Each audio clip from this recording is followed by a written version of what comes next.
Good afternoon, everybody. I'm Ranger Mick, and welcome to the Australian Reptile Park's live streaming.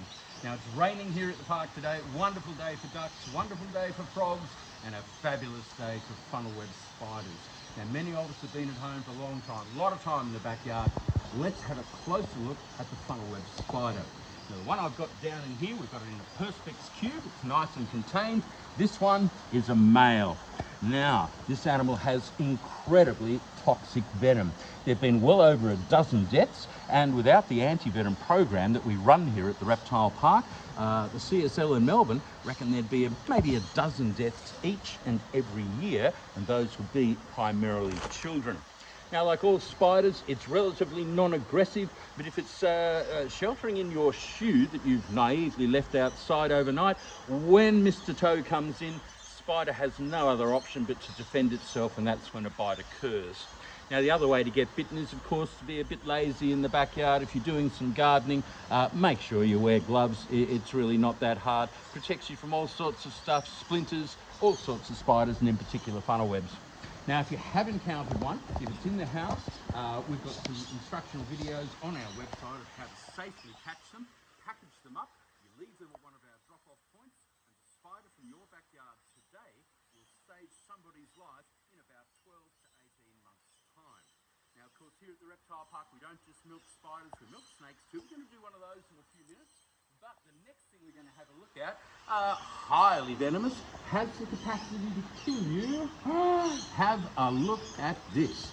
Now, this animal is called the Gila Monster. It's not an Australian species.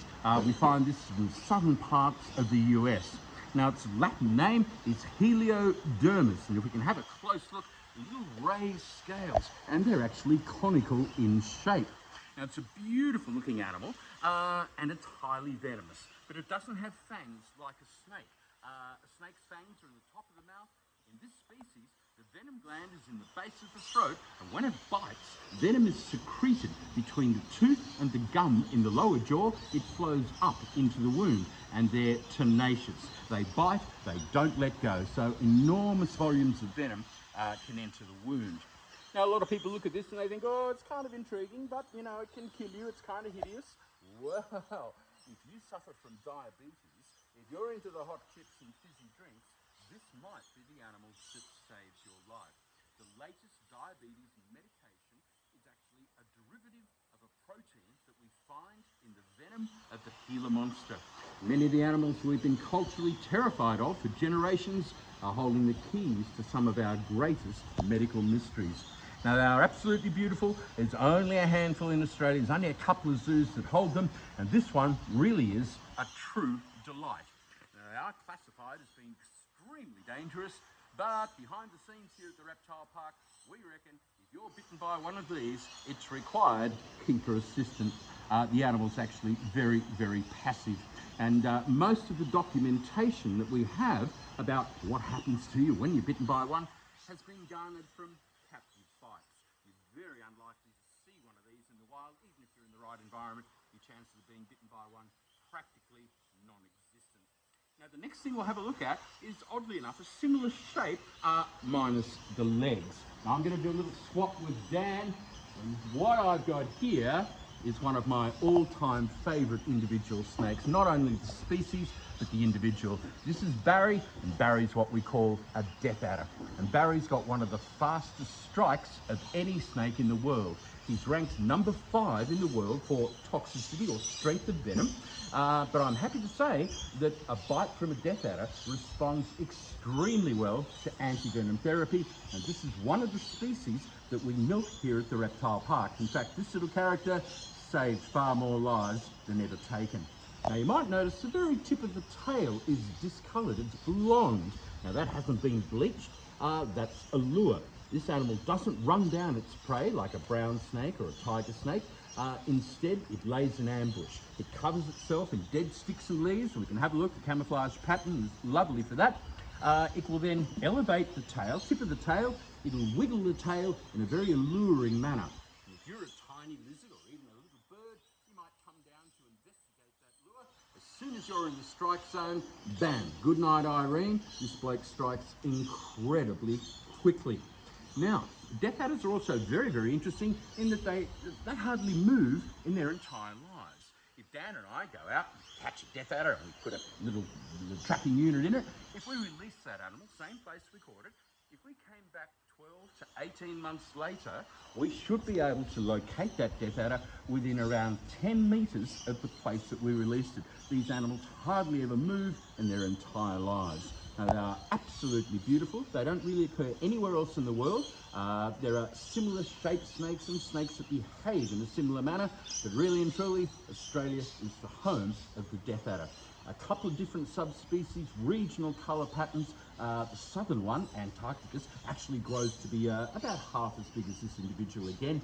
Biggest one we've ever seen here at the Reptile Park, 93 centimetres, and I think the biggest one ever photographed, about 1.2 metres, an enormous snake.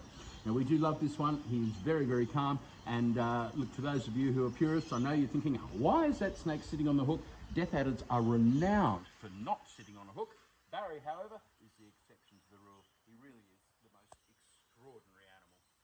Alrighty, now I'm going to give this one back to Dan. And what we're going to do very quickly, we're going to swing the camera around just a little bit. And what I've got here is a beautiful piece of foam latex.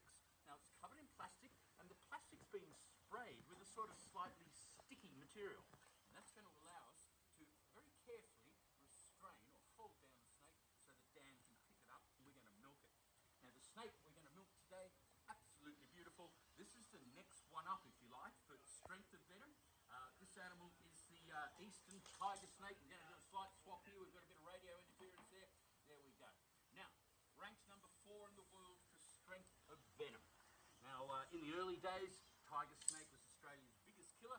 And as we moved west over the Great Dividing Range, the eastern brown snake. Now, what Dan's about to do is to encourage this snake to bite on that jar. Now, if you've got good eyesight and good camera work, you might see a couple of droplets of slightly yellowish looking fluid. Now, that's the venom itself, and that is actually an enormous yield. When we milk a tiger, quite often 2 or 3 drops, you hardly even see them. That's actually quite a big yield for a tiger snake. Now, this venom won't be wasted. What will happen is that it'll be freeze-dried, and then we can safely transport it, along with lots of others, down to Melbourne to the CSL, Commonwealth Serum Laboratories. There, they will inject minute doses of that venom into horses. Now, on the first day, the dose is immeasurably small. But every day, we increase the level of envenomation for the horse, and the horse's immune system increases its level of antibody production. Eventually, we tap some of those antibodies from the horse. The antibodies are reformulated and become the antivenom product. Now, it sounds very simple, and I have simplified it, but the reality is, here at the park, we will milk 40 tiger snakes to produce 1 ampule of antivenom. And if one's enough, that'd be great. If this snake bit you and you had what's in the jar today under your skin, you would be looking at several injections of antivenom. Now, each one is valued at about $700 to $1,000, and I'm happy to say each one is supplied free of charge by the federal government. So please don't think if you've been bitten by a snake, if you haven't got any dosh in the bank, you can't afford to go to hospital. Not like that at all. Federally funded anti-venom program. And of course, as always, there are instructional videos on the Reptile Park's website about how to treat a snake bite, or the first aid, fundamentally jewellery off, compression bandage around the bite several times, down to the end of the limb, all the way back up to the shoulder, immobilise the limb, directly to hospital. And as I mentioned before, there is an anti-venom in Australia for every species of snake that has the potential to kill you.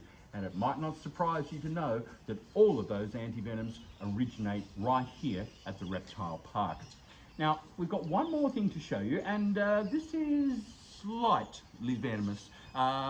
The mechanical damage if this animal bites you is far more significant than rudimentary venom. And if we swing around this way, we're going to walk, we're going to do the jerky thing, the Blair Witch thing with the filming. Oh, Caitlin's doing a fantastic job. Now, what we've got here is our female Komodo Dragon. And I'm going to sort of hop down with her just a little bit here. Now, this one, this is an 8.5-year-old female. Now, when she's full grown, we anticipate she'll weigh about 35 kilos. Now, she is tiny compared to her male counterpart. The male of this line, if you like, they come from the island of Flores. Our male should hit about 70 kilos, slightly smaller than the Komodo Island specimens. A very large male will hit 3 meters in length and he'll weigh around about 100 kilos. Now, in the early days of Komodo in captivity, bigger was better. Animals were kept very poorly, very large, very obese, and what tended to happen was that their lifespan was radically reduced. 100 years ago, the bigger it is, the better. Nobody was concerned about its health or longevity.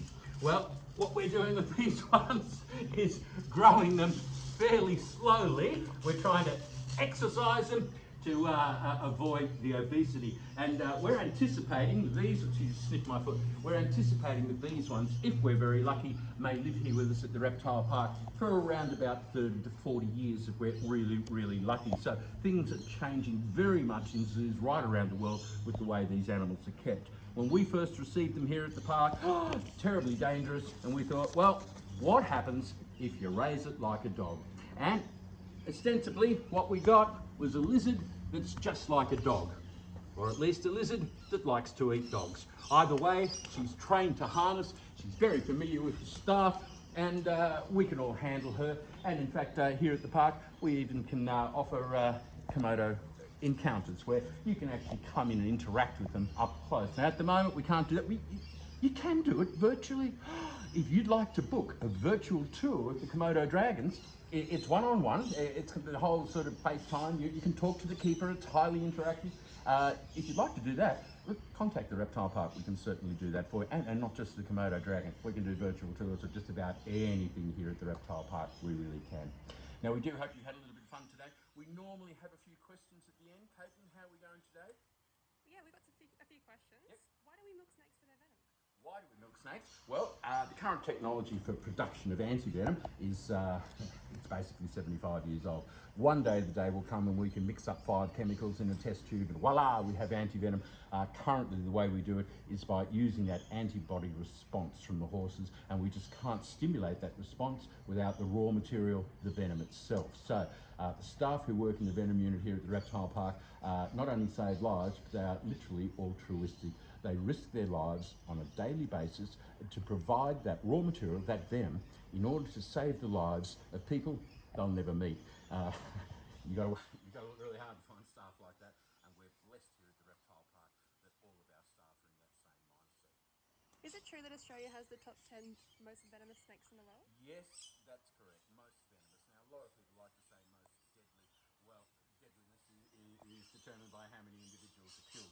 We're very lucky here in Australia. We have some of the world's most toxic snakes, but the antivenom that we use, second to none, freely available. So the death rate, mortality rate per head of population, incredibly low here in Australia. So most toxic, yes. Most deadly? Nah, probably not. Cobra, Russell's viper, saw-scale viper, those are the most deadly. But most venomous, inland taipan. Australian species, 2 drops of venom can kill 240,000 mice. Not kidding, that's a pile of dead mice, 3 meters wide, a metre and a half high. 2 droplets can do that. You do not want to be bitten by an inland taipan. Where would you find an inland taipan in Australia? Well, we find it in what we call channel country. If you can visit your map of Australia, that intersection between northern New South Wales, Queensland and Northern Territory, up Cameron's Corner, that's what we call channel country, and that's where we find the inland taipan. Now, if you're familiar with the scenes of the old drought where the dams dried up and all the mud's cracked, that's where the inland taipan lives. Advantageous, you can avoid the searing heat of the day, and that's where your food source is too.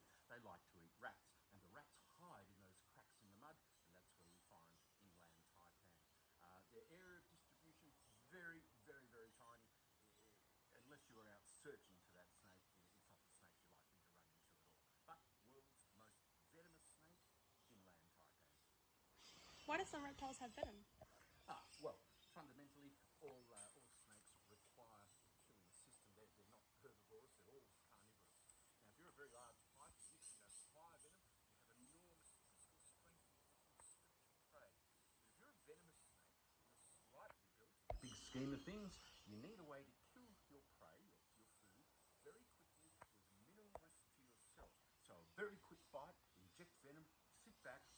the animal to die. Minimal risk for you. What we find is that the more arid your environment, the more toxic your venom seems to be. Now, as we all know, Australia is an enormous, arid, vast area, and of course, that's why we have very, very venomous or highly toxic snakes. All right, Mick, one last question. What would cause a snake to bite a human? Invariably, it's aggression from the human. You're so much larger than the snake. The snake doesn't want to bite you. It's a defensive bite. It's a last resort. Most snakes will bluff, they'll hiss, they'll thrash around, they'll make themselves look bigger than they are, almost attracting your attention. If you ignore all those warnings, then the snake really has no option but to bite. 80% of all bites in Australia happen the same way: catching or killing the snake that bites you. So if you're not involved with that, your chance of being bitten by a snake are minimal.